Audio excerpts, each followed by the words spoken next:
अगर कोई मुझसे मेरे पिता के बारे में पूछे तो शायद बस मुस्कुराकर बस इतना ही कह दूँ कि वे एक बहुत अच्छे इंसान हैं। लेकिन यदि कोई मेरे मन की गहराइयों में उतर कर वही प्रश्न पूछे तो शायद मेरी आँखें नम हो जाएँ, क्योंकि सच ये है कि जीवन में जितना उन्होंने सहा है उसके बारे में कोई नहीं जानता।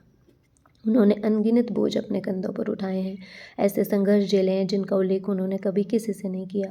उन्होंने न जाने कितनी इच्छाओं, सपनों और खुशियों का त्याग किया है, पर उस त्याग का बखान करना उन्होंने कभी नहीं सीखा।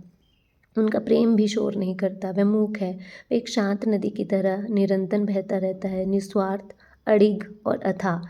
जब समय ने उन्हें परखा, जब दर्द ने उन्हें भीतर तक तोड़ा और जब अपनों ने उन्हें छोड़ा, तब भी वे अपने कर्तव्यों से विमुख नहीं हुए। वक्त शायद हर घाव भुला देगा, पर अपनों के दिए जख्म नहीं भुलाए जाते। उन्होंने सबके लिए सब किया जितना कि वो कर सकते थे, और पूरे परिवार में सबको पता है कि उन्होंने किया है। सबकी जिम्मेदारियां निभाई, चोटों को पढ़ाया, शादी की, अपने बच्चों और पत्नी को हमेशा पीछे रखा। लेकिन उनको भी क्या पता था कि जिनके लिए वो इतना कुछ कर रहे हैं वो सिर्फ एक फ़र्ज़ के नाम पर भुला दिया जाएगा। जब जब उनको ज़रूरत थी उनके साथ अपनों ने ही बेगानों सा बर्ताव किया। और ये तो सभी ने सुना ही होगा कि जो ज़िम्मेदारी से सारे रिश्ते निभाता है उसे अंत में बुरा बना दिया जाता है। और ये हुआ भी।